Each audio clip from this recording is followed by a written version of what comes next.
अस्सलाम वालेकुम दोस्तों, क्या हाल है आपके। बहुत दिन बाद मुलाकात हो रही है मुझसे। मेरे बहुत सारे दोस्तों ने कहा कि एक ऐसी क्लास हो जाए जिसमें लैंग्वेज के बारे में कुछ हो, बताया जाए, यानी इंग्लिश लैंग्वेज के बारे में कुछ एक्सप्लेन किया जाए। तो मैंने सोचा, क्योंकि बेसिकली मैं इंग्लिश लैंग्वेज टीचर हूँ, तो सोचा कि प्रेजेंट इंडेफिनिट, जिसे हम सिंपल प्रेजेंट टेंस है, इसके बारे में थोड़ा सा एक्सप्लेन करते हैं।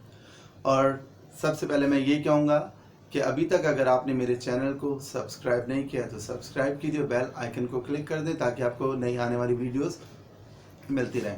उसके साथ साथ इस वीडियो को शेयर भी कीजिए। आपका शेयर बताएगा और आप इस वीडियो को लाइक करना बताएगा कि आपको मज़ीद वीडियो चाहिए या नहीं। देखिए, हम सबसे पहले बात करते हैं प्रेजेंट इंडेफिनिट टेंस या सिंपल प्रेजेंट टेंस की।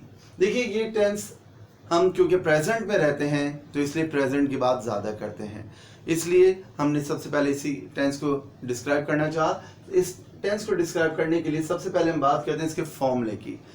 तो इसका फॉर्मूला है कि सबसे पहले सब्जेक्ट के बाद first form of the verb, उसके बाद वर्ब में एस, ई एस और आई ई एस का इजाफा करते हैं, इसके साथ आखिर में ऑब्जेक्ट आ जाता है। अगर हम बात करें, क्योंकि तफसील से अगर जाऊंगा तो बहुत टाइम लग जाएगा, बस simply subject means doer of a sentence, जो भी काम करने वाला होता है, और वर्ब हम जानते ही हैं, ऑब्जेक्ट जिस चीज़ पर काम का इफेक्ट हो रहा है, या रिसीवर ऑफ अ सेंटेंस।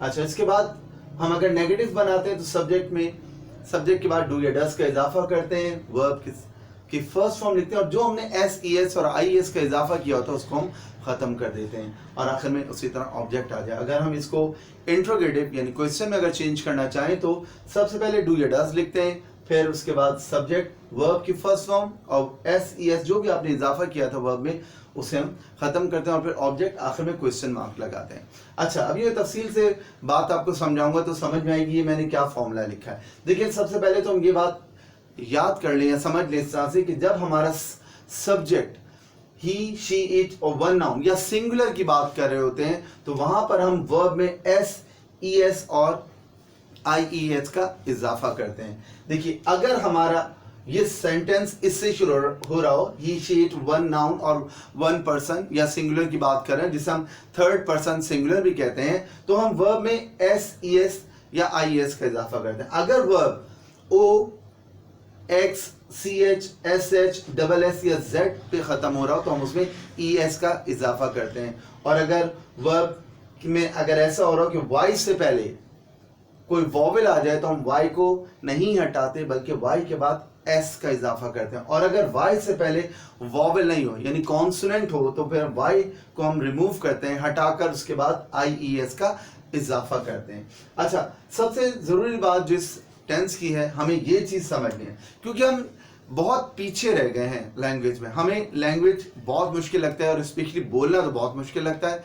इसकी सबसे बड़ी वजह क्या है कि हम कंडीशन को नहीं समझते, हम फॉलो करते हैं ट्रांसलेशन मेथड। यही वजह है कि हम बहुत पीछे रह गए। हमें कंडीशन को समझना होगा। It shows repetition of work. जब भी कोई काम रिपीट हो रहा होता है तो हम प्रेजेंट इंडेफिनिट या सिंपल प्रेजेंट टेंस यूज करते हैं। देखिए, जैसे कोई भी काम हम रिपीट कर रहे हैं, जैसे हम कहते हैं हम खाना खाते हैं, कोई काम हम कर रहे हैं तो यहाँ पर ये रिपीट हो रहा है, वी ईट फूड। या इसी तरह सूरज मशरिक से निकलता है, जिसे हम यूनिवर्सल ट्रुथ भी कह सकते हैं। ये ऐसा काम जो कुदरती तौर पे बार बार होता है, जैसे सूरज मशरिक से निकलता है, पानी बहता है, हवा चलती है, परिंदे उड़ते हैं। इसी तरह से कुछ काम जो हम मजबूरन करते हैं, रिपीट करते हैं, जैसे हम खाना खाते हैं या पानी पीते हैं, सांस लेते हैं, इस तरह से। और कुछ जो रूटीन वर्क जो हम आदतन काम करते हैं, रिपीट करते हैं, जैसे बच्चे हैं तो वो स्कूल जाते हैं, इसी तरह से हम मोबाइल यूज़ करते हैं या टीवी देखते हैं। ये सारी आदतें जो रिपीट हो रही होती हैं। अगर आपके जहन में ये रहेगा कि रिपीटेशन ऑफ वर्क है इस टेंस का जो कीवर्ड है, या रिपीटेशन वो क्या है, अगर हम इसको समझ गए तो आपको इंग्लिश बोलने में कभी प्रॉब्लम नहीं होगी। अच्छा, अब आते हैं टेंस की जानिब, सेंटेंस की जानिब। देखिए, जैसे मैंने आपको एक्सप्लेन किया, इसको मैं और ज़्यादा एक्सप्लेन करता हूं।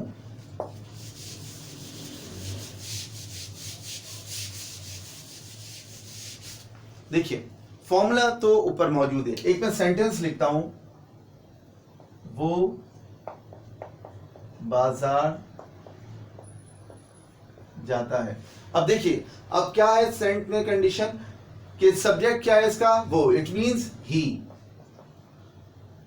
अब इसके साथ हमें जो वर्ब है उसमें मैंने आपको पहले ही बताया कि थर्ड पर्सन सिंगुलर यानी ही, शीट या कोई सिंगुलर नाउन होगा, सब्जेक्ट होगा, तो हमें उसमें यहां पर वर्ब में एस, ई एस और आई एस का इजाफा करना है। अब हमें क्या है, बाजार जाने के लिए हम क्या यूज कर रहे हैं, गो, क्योंकि यहां बताया गया कि वर्ब की फर्स्ट फॉर्म आएगी। अब यहां पर क्योंकि ये सिंगुलर है तो यहां पर हम एस, ई एस और आई एस का इजाफा करेंगे, लेकिन मैं आपको बता चुका हूं कि अगर कोई वर्ब ओ पे खत्म हो तो वहां पर हम एस नहीं ई एस का इजाफा करते हैं। और फिर गो टू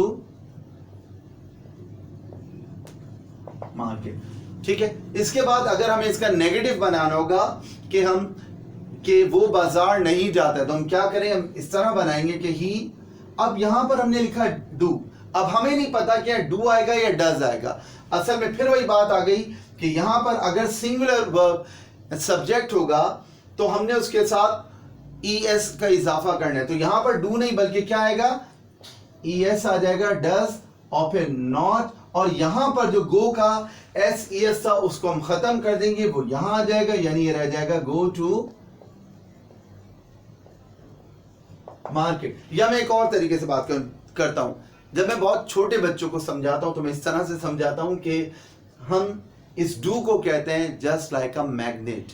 ये डू क्या करता है, वर्ब में जो भी एस ई एस का इजाफा होता है उसे अपने पास खींच लेता है, और फिर वो जो एस ई एस जो भी था वो डू में आ गया, तो वो क्या बन गया, डज बन गया। ये एक और तरह से भी, और छोटे बच्चे होते हैं तो मैं इस तरह से एक्सप्लेन करता हूं कि जो वर्ब में एस था या ई एस जो भी इजाफा किया था, हम इससे कहते हैं कि सेंटेंस से हट जाओ, ये कहता है नहीं हटूंगा, लेकिन मैं कहते हैं हट जाओ, ये कहता है नहीं हटूंगा, फिर हम इससे कहते हैं अगर रहना है तो यहां नहीं डू के साथ रहना है, वो कहता है हाँ जिंदा तो रहना है, तो इसलिए वो उठकर यहां आ जाता है। इस तरह हम ये डू डज बन जाता है। इसके अलावा अगर हमें क्वेश्चन बनाना तो वहां भी यही शर्त है, क्योंकि सिंगुलर है तो ये does he go to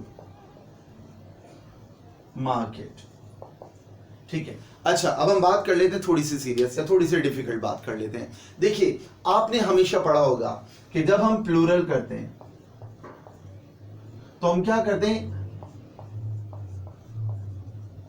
books बन जाती है, ठीक है। लेकिन यहां पर वर्ब जो है ये बिल्कुल डिफरेंट क्या कहते हैं सिनेरियो है इसका, कि देखिए अगर हम एस का इजाफा करते हैं नाउन में तो वो प्लूरल हो जाता है, सिंगुलर से प्लूरल, लेकिन वर्ब में जब हम एस ई एस और आई एस का इजाफा करते हैं तो वो सिंगुलर हो जाता है। याद रखिएगा बात। अब जब ही, शी, इट या वन नाउन या वन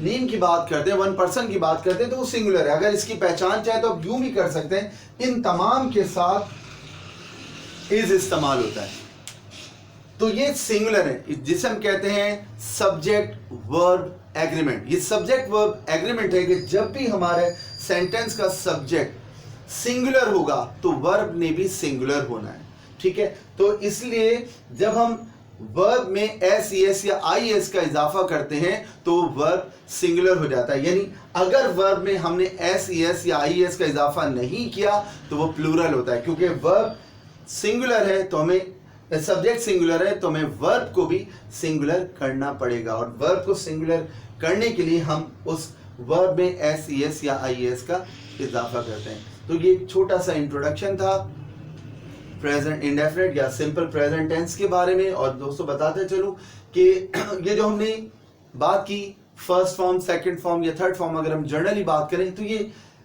साउथ एशिया कह सकते हैं आप, इंडिया, पाकिस्तान, यहाँ के लोगों की इजाद है। ये naturally first form, second form, third form नहीं होती, बल्कि प्रेजेंट सिंपल, प्रेजेंट पार्टिसिपल और पास्ट पार्टिसिपल कहते हैं। लेकिन हम क्योंकि समझने के लिए कहते हैं, जैसे बात समझ में आ रही है इजीली तो हम उसको समझ सकते हैं।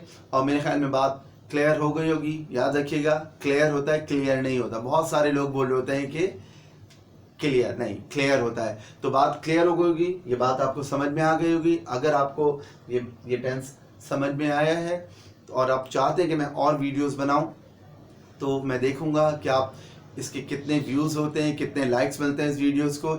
इंशाल्लाह नेक्स्ट वीडियो मिलेंगे। Thank you.